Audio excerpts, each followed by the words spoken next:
Paris, the heart of Europe, and home to one of the most majestic of medieval palaces. It stands between the banks of the Seine on an island that's barely 20 hectares, the Île de la Cité. Built in the early Middle Ages, two vestiges of this grandiose palace remain. The Sainte-Chapelle, the largest and most ambitious palatial chapel of the time, and the Conciergerie, a room of staggering proportions. These unique places demanded ingenious new construction techniques. The Sainte-Chapelle is special because it embodied heaven for the people of the 13th century. When you see these glass walls, the place they take, you don't see any of the stone in the upper chapel. It's truly a highlight of the rayonnant Gothic architecture. We make things the highest, the biggest, and the most beautiful simply to affirm that we are superior. That's why they made it the largest room in the medieval West at the time. To erect such structures, the builders faced one daunting challenge after another. It had to support a very tall building. They used a metallic kind of belting that corsets the construction to prevent the walls from moving apart. The architect was obliged to use very thick buttresses. Because of the room's massive weight, it obviously had to be supported by the entire structure. And they had to do it on wet, unstable soil. But how? It was incredibly humid. The pillars collapsed. The vaults had to be redone. So there were real problems with the stability of the northern section of the building. Rib vaults, an iron frame, and massive load-bearing pillars enabled these two buildings to stand the test of time. Marie Antoinette was imprisoned in the Conciergerie in the 18th century, and the buildings stand strong today. By studying the almost imperceptible details, archaeologists, architects, and historians reveal the construction techniques that made the Sainte-Chapelle and the Conciergerie the most illustrious buildings of the Middle Ages.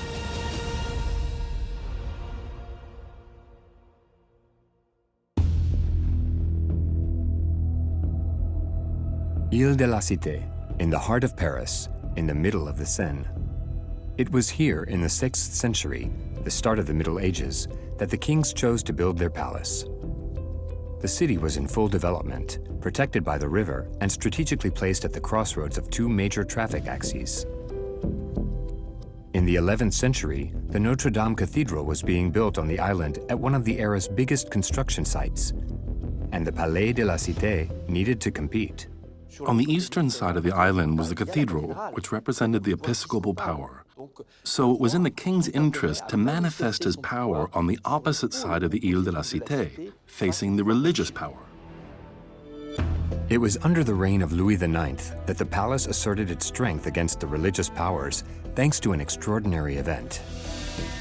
Between 1226 and 1270, Saint Louis IV, the great king of France, had a truly extraordinary idea. He acquired the relics of Christ's Passion.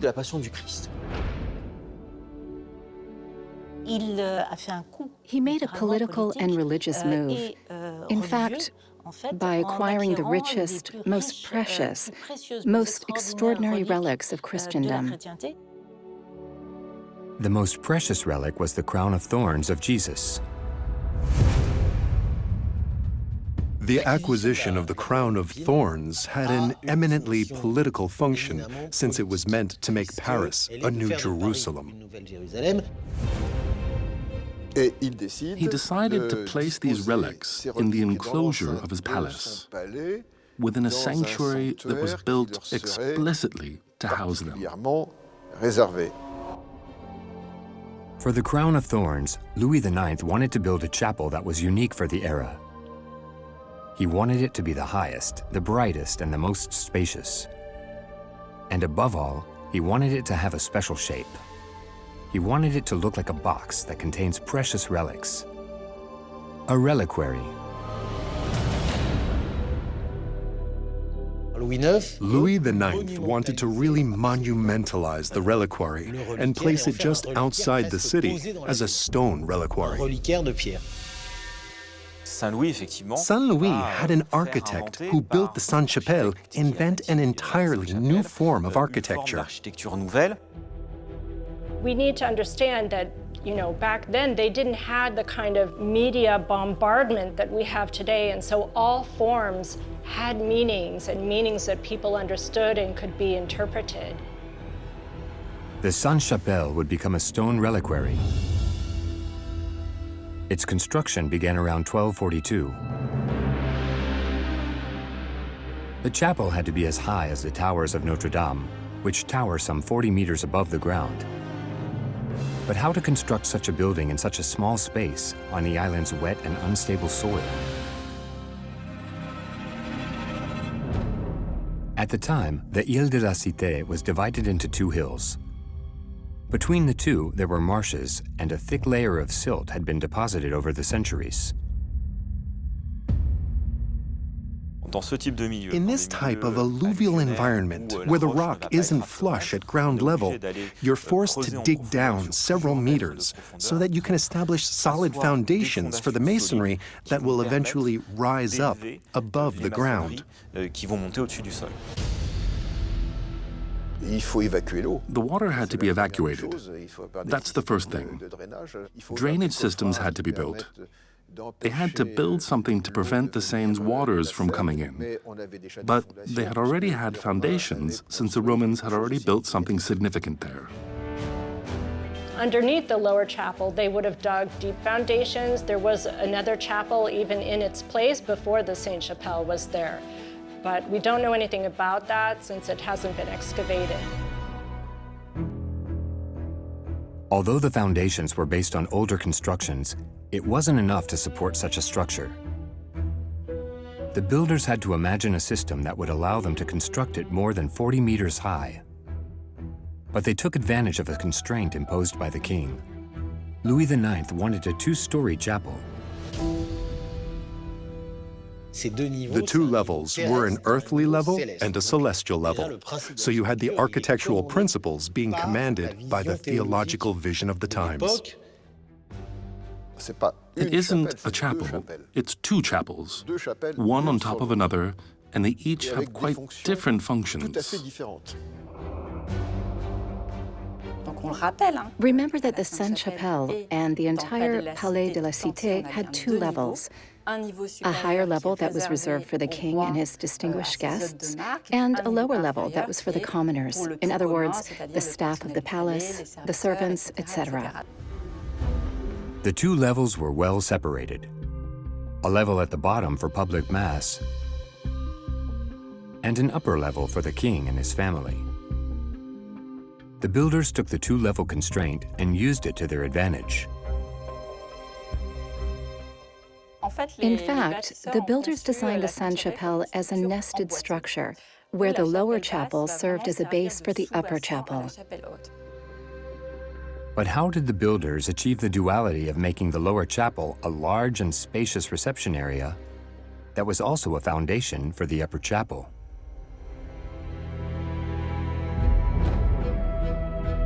The builders used a technique well mastered at the time: rib vaults. Each pillar is the base of the stone ribs that make up the vault. It was then sealed by a central stone called the keystone. This stone stabilizes the structure that rests only on the pillars using no load-bearing walls. Rib vaults are one of the means used to better distribute the forces on the pillars. It's really a key structural element that's fundamental to Gothic architecture. It's a guarantee of stability that allows for the construction of larger spaces that are freer, very open, and have very large dimensions. The builders had to deal with another constraint: aligning the top of the lower chapel's vaults with the entryway to the king's quarters. But they also had to make sure the ceilings in the lower chapel were as high as possible. To do so, they built vaults that were almost flat. The lower chapel was a true architectural achievement because it has a vault that's wide but extremely flat, and as a result, the forces are very horizontal. This meant they needed complementary reinforcement systems that could support these columns in order to withstand the weight of the vaults. By building flat vaults, the forces are mostly distributed horizontally instead of vertically, which could lead to the pillars separating beneath their weight. To counter this horizontal force, the builders had an idea. It was already a challenge for them to ensure that the weight of these vaults and the weight of the upper chapel wouldn't cause the walls to separate. This is the reason why, when you go to the lower chapel, you see that there's an aisle with two side aisles, where the vaults rest on pillars, which then press against the walls. That is really an architectural tour de force, because it's one of the earliest times, if not the earliest time, where you have this lower chapel that's been pushed outwards by using columns to support the vault. So it almost looks like a three-part church. So the architect was really daring in that lower chapel. To prevent the forces from being too horizontal, the builders directed them onto intermediate pillars, which makes it possible to push back the walls. The chapel is therefore composed of a main aisle and two side aisles. But that wasn't enough to ensure the stability of the lower chapel and elevate the upper chapel. So the builders used a well-known process, but also innovated once again. The designers came up with a pretty awesome idea. Between the pillars and the outer walls, they added small flying buttresses, which are themselves accompanied by two tie beams above and below, which obviously adds very high stability to the building, but at the same time keeps this idea of lightness. And the interior flying buttresses were pierced, simply to show that even though they were there to ensure stability, it was possible to do that. Here's the purpose of the small flying buttresses that are inside the building and not on the outside. They're actually placed in the side aisles and serve to connect the different parts of the building to prevent the walls from spreading under the weight of the upper level. By placing flying buttresses inside the building between each pillar of the side aisles and adding iron tie beams, the builders managed to stabilize the lower chapel to prepare the elevation of the building upwards. It's really like a tiered cake, in that they made the first level so strong that it could make every part of the structure seem as lightweight as it could possibly be. The builders then focused on the second chapel, that of the king, the one that would receive the holy relic, the crown of thorns. It had to meet the requirements of Louis IX, who wanted a luminosity that had never yet been achieved.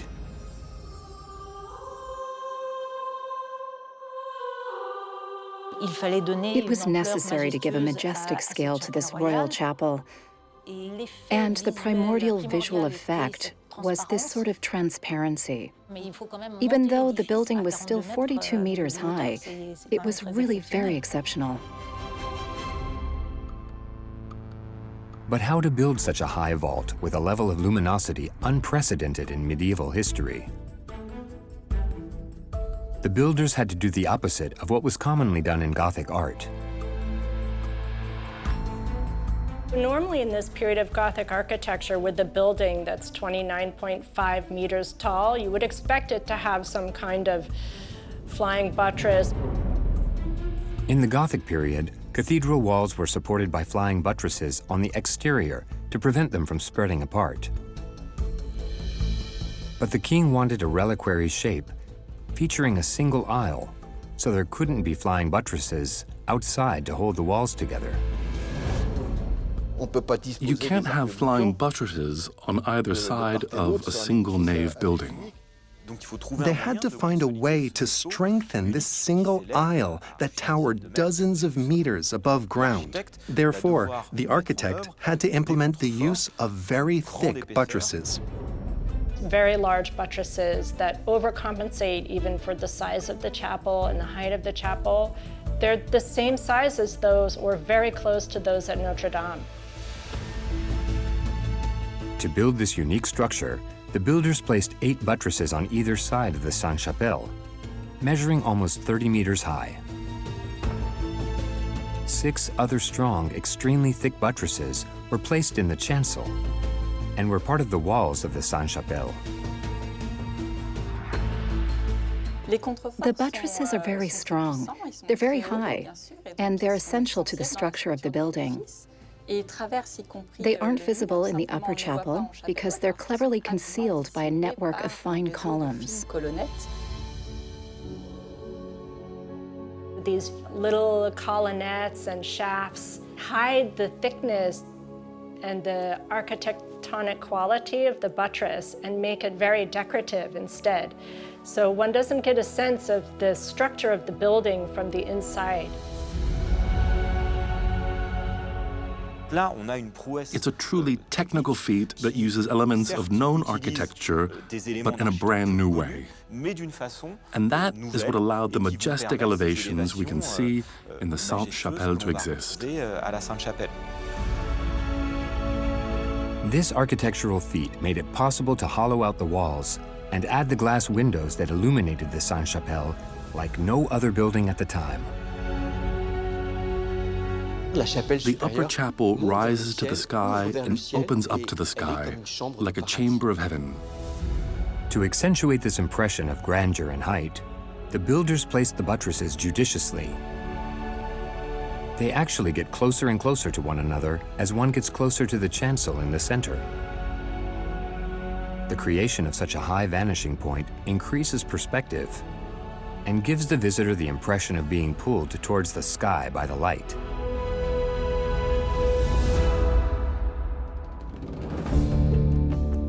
But the buttresses alone were not enough to support the building. The pillars could still separate. They had to find a way to hold them all together. How did the builders go about stabilizing the Sainte-Chapelle, allowing it to last for centuries?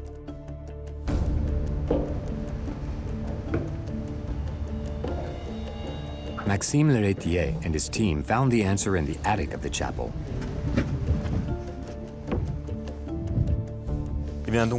There, at the level of the third foundation of the side wall, you can see the remains of a tie beam that was laid in medieval times. This tie beam most likely passed through the entire aisle above the vaults. It probably connected the north wall to the south wall to consolidate the masonry back before it was covered by the frame and the upper parts of the building. These large iron beams traversed the building from one side to the other and prevented the walls from spreading during construction. While doing further research, Maxime Leretier found another clue about the use of iron to maintain the building. It's this piece of iron dating from medieval times and which seems to have been forgotten on a low wall. What was it used for? Researchers eventually understood. It's an iron staple that fit with other staples to form a linked chain that enclosed the building. It's like a Meccano set, which formed a powerful belt around the whole chapel. The upper Sainte-Chapelle, just like the lower Sainte-Chapelle, is a kind of extraordinary iron cage. A very high building has to be supported. So, from top to bottom, there were these metal belts that corseted the construction to prevent the walls from moving apart. The Sainte-Chapelle was literally surrounded at the top and bottom by ironclad stones.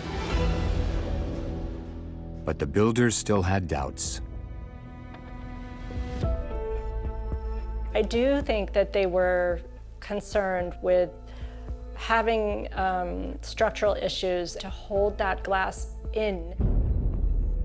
It had to stand up to the winds and maintain these huge stained glass windows that could not have resisted the pressure. By observing the stained glass windows, researchers distinguished cleverly concealed iron bars that seemed to participate in the building's structure. The stained glass windows made it possible to integrate, in an elegant and refined way, metal elements that contribute to the corseting of the construction.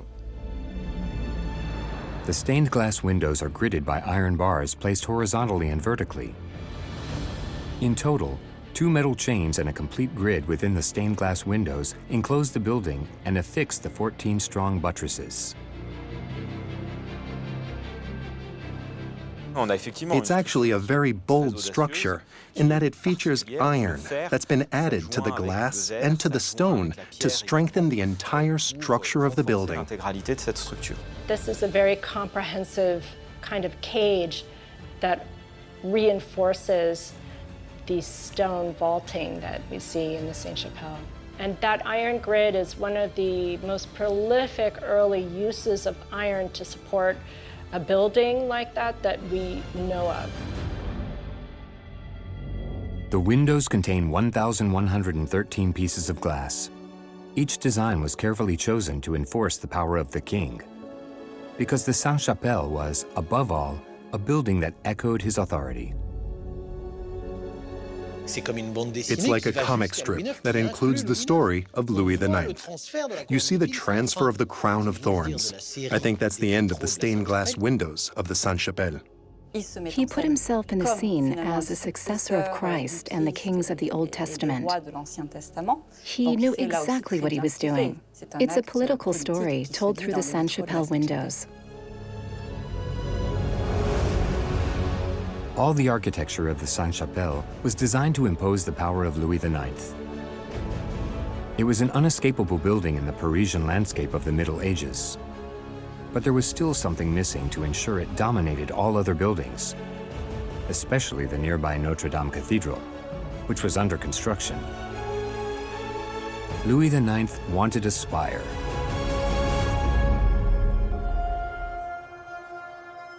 Remember that the Bishop of Paris was very powerful, and he also owned a large part of the city's land. So the king had every interest in manifesting his power on the opposite side of the Ile de la Cité and the religious power. So when the spire of the Sainte-Chapelle was built, it had to be taller than, or at least as high as, Notre Dame's towers. It was a time of rivalry, so it made sense for the king to mark his territory when facing off with the bishop on the other side. But building a spire would prove to be a great architectural challenge. The first spire was built in the 13th century. The one we have today is actually the 5th one they built, so they made several attempts. It was like a sign of the chaos to come. Of course, spires are more prone to risks and accidents like lightning in particular, or fires, than other parts of the building. But it's still a bad sign. It's technically very complicated because you get a lot of strong winds when you go high up, so the winds are an issue. It needs to be weighted down. It needs to be strongly connected to those buttresses. It needs to not interfere with the vaults. In total, over 6 centuries, there were 5 spires. Fires, lightning, strong winds, and stability problems struck, leaving just this final one still standing, which dates from the 19th century and is similar to the one Louis IX wanted.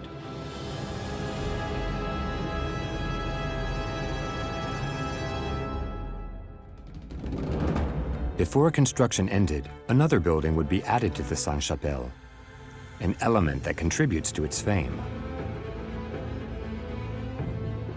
The Trésor des Chartres was a kind of mini Sainte-Chapelle. It was attached to the Sainte-Chapelle and can be seen in many depictions and engravings until the fire of 1770.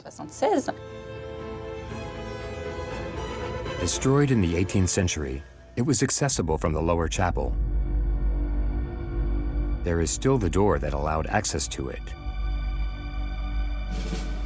The barely visible moldings end on a walled entrance, behind which was the Trésor des Chartes. But why build this miniature chapel? What was its function?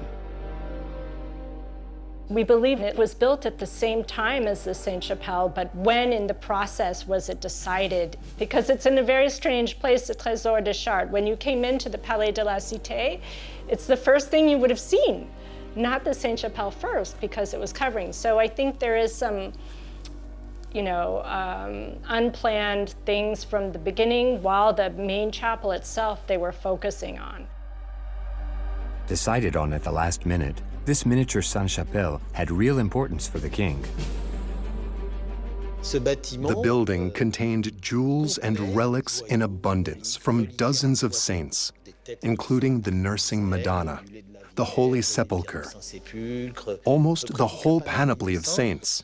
But above all, there was another treasure, the Trésor des Chartes, the archives of the Capetian family.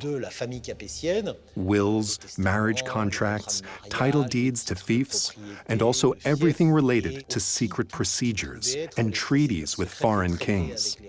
It was a place where titles of ownership and the most important documents were carefully stored.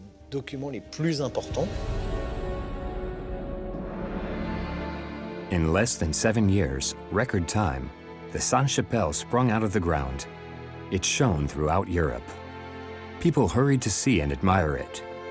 It contained what was most precious to the king.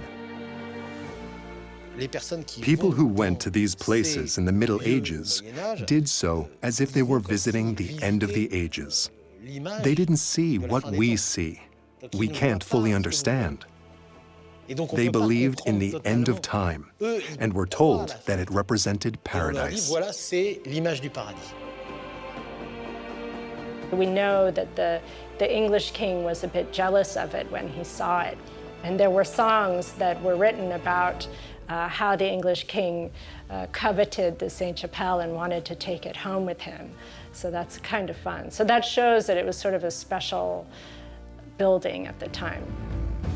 It was unique architecture that was also a landmark, because the Sainte-Chapelle served as a model that was reproduced in other buildings, such as the Sainte-Chapelle de Saint-Germain-de-Fly and the Sainte-Chapelle of the Château de Vincennes. The Sainte-Chapelle of Vincennes was built a century later. The royal family built several in France. This model was also replicated throughout Europe in areas that were impacted by France. The Palais de la Cité radiated throughout Europe. The king settled permanently in the enclosure. France prospered and grew. It was thus necessary to build new spaces that were ever larger and ever more majestic. And Philip the Fair, the grandson of Louis IX, took on the task. Philip the Fair's idea was very simple: to compete with all the monarchs of his time, which included the emperor, the King of England, obviously, but also spiritual monarchs like the Pope. Philip the Fair clearly brought the palace to its peak. It was under Philip the Fair that the palace expanded considerably. Its surface actually tripled in size. To do so, they had to rationalize the spaces that were sometimes quite old, and most of all, build a palace that equaled the influence of the monarchy of the time. Philip the Fair imagined a new way of governing. He wanted a palace that resembled his new politics. Philip the Fair modernized the entire palace to bring it into line with the management of the kingdom. Administrative management, legal management, economic management, and currency management. It was really a place that centralized all the current ministries in the management of France. He expands the palace so that he makes it a much more showcase kind of place than it had ever been. As Louis adds the chapel, but then his grandson comes and finishes the other side of the project. The whole palace was constructed around these great institutions, creating a palace that was no longer really for the king, but above all, for the state. He designed a huge palace. Today, only the Conciergerie remains, which is composed of several rooms that include kitchens, the guards' room, and finally the Hall of the Soldiers. It's the largest of medieval times, larger than Notre Dame. Measuring 68 meters long and 27 meters wide, no room had ever been so vast.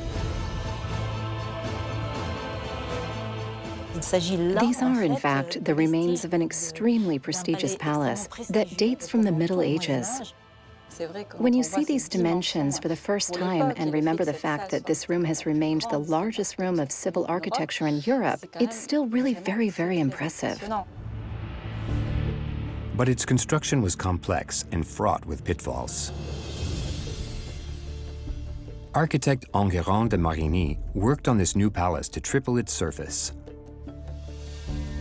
But very quickly, he was confronted with a major problem: the banks of the Seine.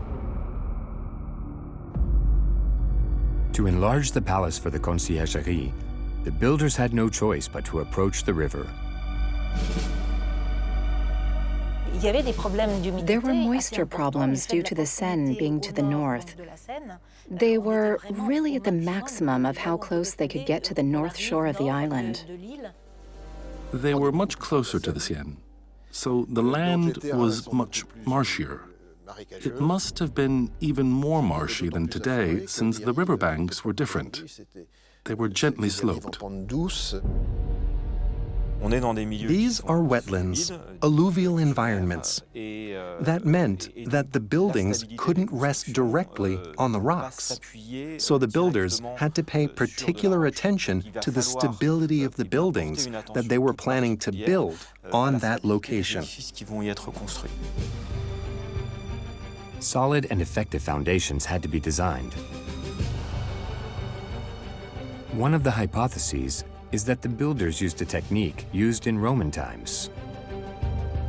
The solution for many buildings being built in this kind of environment was to lay the foundations on wooden piles made from tree trunks.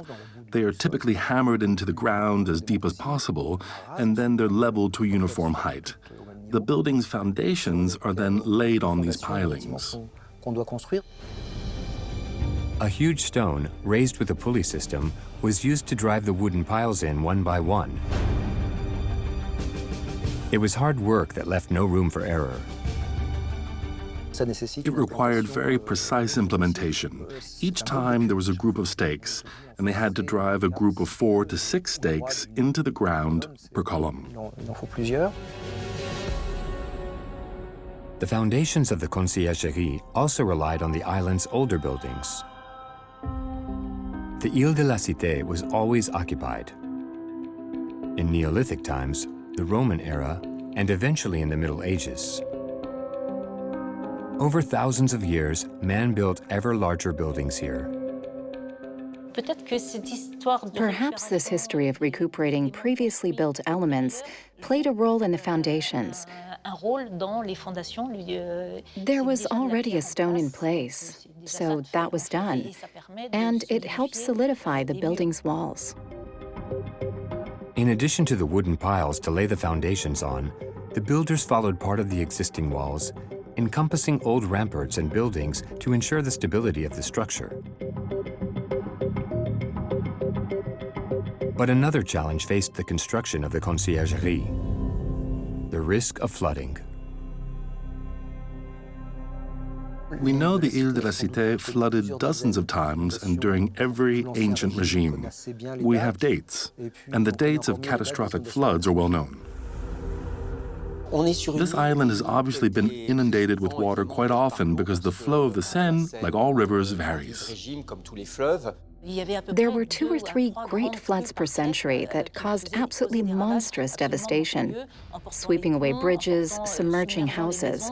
The palace was submerged a few times in its history. So the idea of a 2-story palace was necessary to protect oneself and the upper level from the water. It was a way to guard against possible flooding and avoid certain damages, especially to the more noble upper parts of the building. In addition to protecting from floods, a 2-story palace corresponds to the era's architectural ideas and the design of the Sainte-Chapelle. This system of lower rooms and upper rooms reflects a very simple and very functional idea. It's to give a hierarchy to the spaces. The location in which we are today, as majestic as it seems, is a service area for people like you and me, and not the elites who dominated above, whether it was the king, the lords he received, or eventually the parliament, which took over these spaces. Here again, the architect used the lower rooms as foundations to support the staterooms. It's like the Sainte-Chapelle. The lower part supported the very large upper room. It was extremely reinforced, not very high, and very strong. The salle des gendarmes had to be designed to support the large room above it. And it was functional too, since that's where they came to get daily supplies. There were nearly 2,000 servants and armed men, or gendarmes, hence the name. So it had an important structural function, but at the same time it also served a functional purpose. To combine vast space and structural power, the architect used a technique already implemented in the Sainte-Chapelle: rib vaults. But this time, he used it on a scale that had never been seen before. The rib vaults were added to one another as independent modules.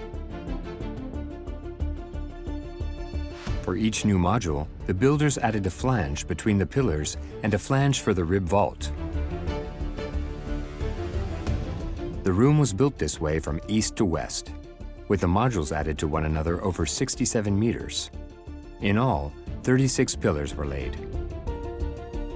Thanks to these rib vaults applied in the form of small construction modules, we achieve a dual function.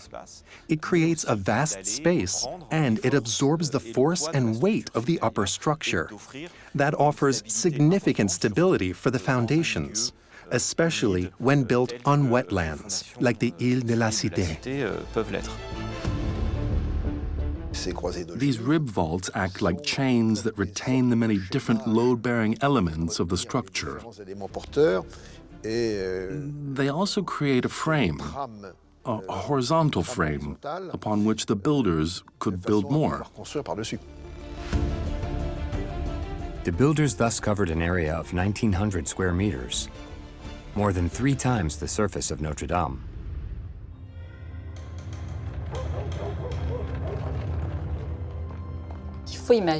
You have to imagine that at the time, this place was extremely bright and open on the ground floor, and at the same time very lively, since it was constantly swarming with all the servants who came to eat daily and the 4 fireplaces that were there to warm the area.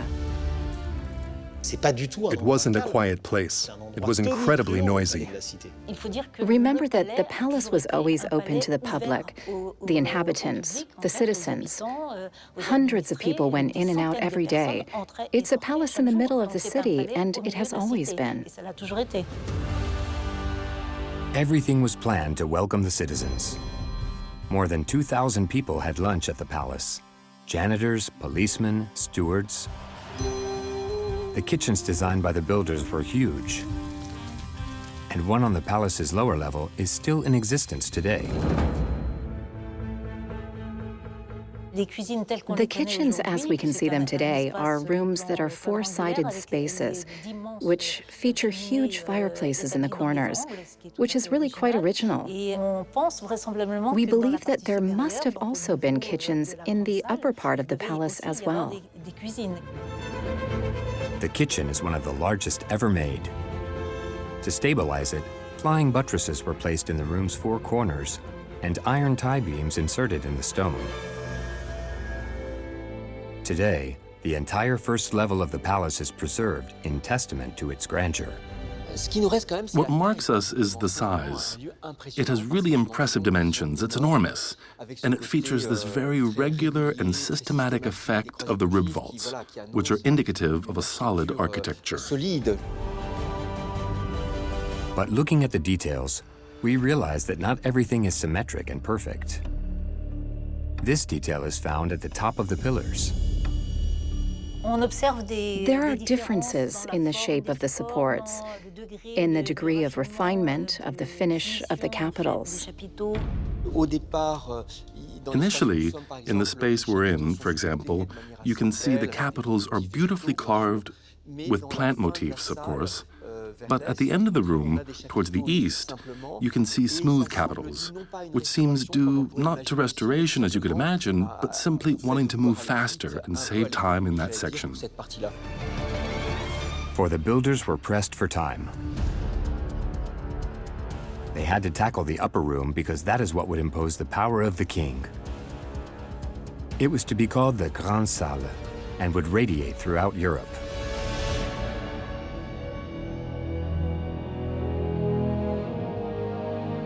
The Grande Salle was very widely well known as this amazing, huge building, so large, with a series of columns going down the middle, those columns embellished by full-size sculptures of the French kings, declaring dynastic continuity. And we have to think of this room being used for banqueting, feasting.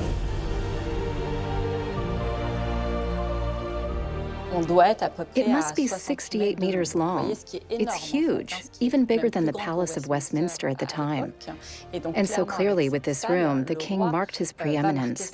It's a real stateroom. And indeed, without a doubt, it was one of the largest ceremonial and palatial halls in Europe in the 14th century. The room was necessarily sumptuous since it represented the kingdom.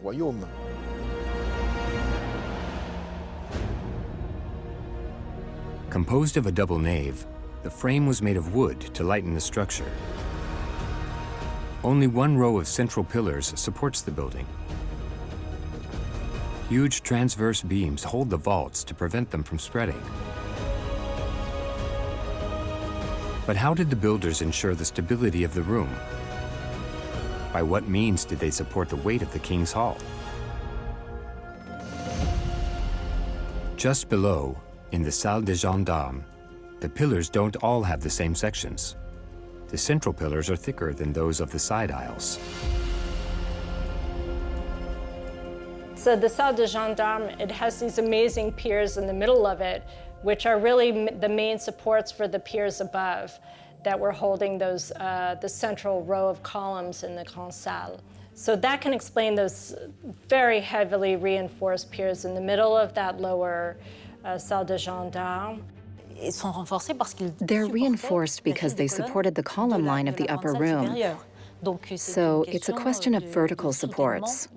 They bear all the weight of the upper columns, along with the weight of the entire frame as well. The upper room perfectly aligns with the pillars of the lower room, essentially making the Salle des Gendarmes a base with rows of regularly spaced columns to support the king's room.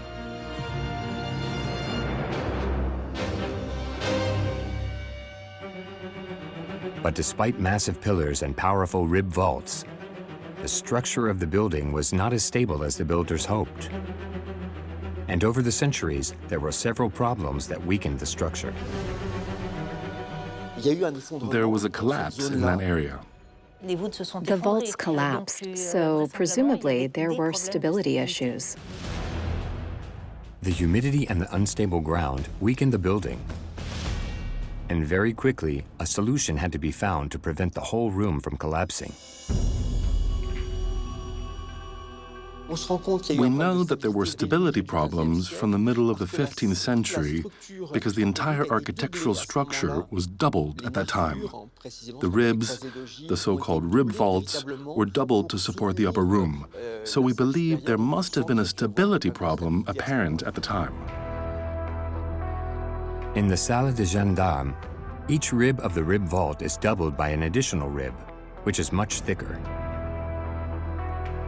The diameter of the pillars was therefore increased to place these new reinforcements. In the adjacent room, the guards' room is the same.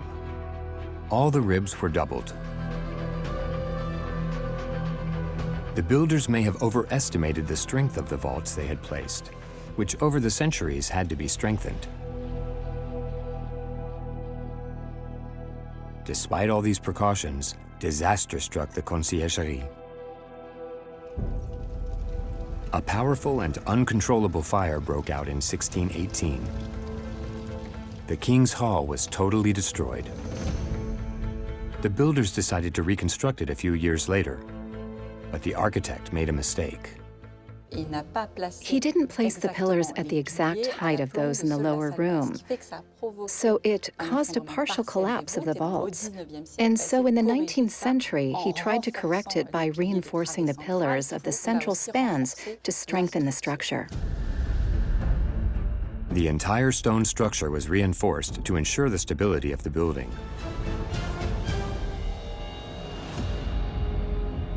But the great ceremonial hall was destroyed again under the Paris Commune in 1871.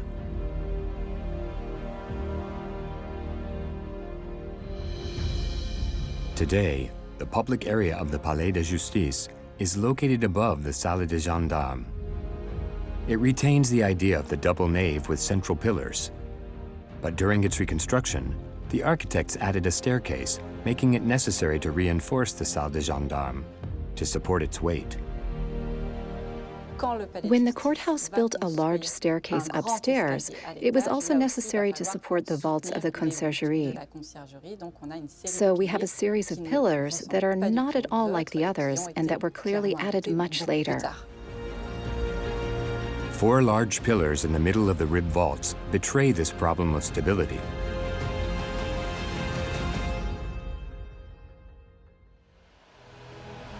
Over the centuries, Philip the Fair's Conciergerie underwent several transformations. One part served as a prison cell for the legendary Marie Antoinette. Then it was forgotten and served as a storage room. The docks were also raised to channel the river and protect the island from flooding. Look at the ground level of the room. It's more or less at the medieval circulation level here. But then you have to go up 2 to 3 meters to reach the circulation level of the Boulevard du Palais. In all, the medieval-era circulation level of the Ile de la Cité was raised more than 4 meters.